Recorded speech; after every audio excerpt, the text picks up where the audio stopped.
Lehenik eta behin, proiektua 3 ekintzekin hasi genuen. Intokable filma ikusi genuen, gaiari buruz kontzientziatzeko. Ondoren, ahozko bat izan genuen, sentikortzeko eta fekor aurkeztu ziguten. Mugikortasun arazoak dituzten pertsonei laguntza ematen dien erakunde bat dena. Segituan, galdera honi buruz pentsatu genuen. Ba aldira aurki gulpidunean mugitu behar diren pertsonak mugikortasun arazoak dituzten bakarrak? Geroago, mapeo bat egin genuen aterpeen, denden, etxe bizitzen eta bestelakoen irisgarritasuna neurtzen. Legenda hau erabili genuen.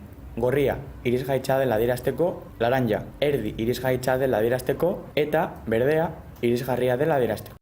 Ben informazioa bilduta, OpenStreetMapera igo genuen. Guztia interneten zegoenean, konturatu ginen gure aldapa maiteak nekagarria egiten diotela garraioa herritar orori Portugalet. Eta aldeetan laburtu genituen alde onak eta alde txarrak. Ondoren, Diego Lastrari eskerrak eman genizkion, mugikortasun arazoak dituzten pertsonak gutxiago direla usten dutenei, gutxiago ez direla irakasteagatik.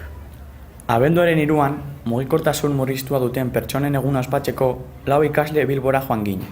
Fekorrek Servikas erakundeari emandako sari bat jasotzeko. Mugikortasun arazoak dituzten pertsonei eskainitako laguntzagatik hiri lagungarrien proiektuaren bitartez. Gainera, aitorpen batzuk filmatu genituen. Adibidez, Servikasen langileei, Deustoko Unibertsitateko ikasle batzuei eta Santa Maria ikastetxeko ikasle eta maizuei. Maiatzaren 20an ikasle talde bat Santutxura joan zen, etxe egoki batera.